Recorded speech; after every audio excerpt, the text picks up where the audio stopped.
यहाँ माता ने कहा आशीर्वाद प्रदान किया कि व्यास भगवान आपको हिम्मत हारने की जरूरत नहीं है। आपको मन में ऐसी अभिप्सा जागी है ना कि मैं देवी चरित्र के निर्माण का एक ग्रंथ की रचना करो, कि ले जाओ सो करो। श्लोक में लिखा हुआ जो देवी पुराण का ग्रंथ स्वर्ण अक्षरों से लिखा हुआ है ना, वो ले जाओ।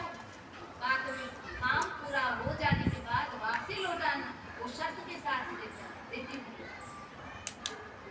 कई कई भक्तों को कोई खूब पुस्तक कुछ देते हैं ना, तो बाद में हम भूल जाते हैं, लेकिन जो ले जाने वाला है ना, तो वो वैसा मानते कि हमको सदैव के लिए ही दिया, वापसी लौटाना ही।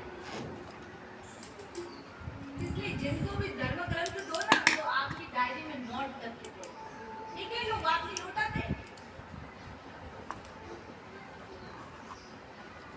माता ने ग्रंथ 100 करोड़ श्लोक में लिखा हुआ जो स्वयं वो ग्रंथ माता की चरणारविंद में से जो प्रकट हुआ जो ग्रंथ है ना, वो स्वयं व्यास भगवान को दिया और कहा कि व्यास भगवान अब कलयुग आ रहा है, कलयुग में लोगों की वही जो उम्र मर्यादा है ना, वो कम होती जाएगी, और इतनी कम हो जाएगी कि आखिर में तो मनुष्य का जीवन 30 साल का ही हो जाएगा।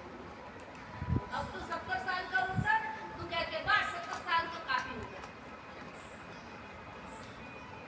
और सही बात है, अब अभी भी कलयुग आगे चलेगा तो 30 साल की ही उम्र बन जाएगी। हमको फिक्र करने की जरूरत नहीं है। वो जो कलयुग जब भर जुआनी में आएगा ना, उसी की बात। अब तो कलयुग फलने में पोढ़ा है और शयन कर रहा है, हाँ कर रहा है।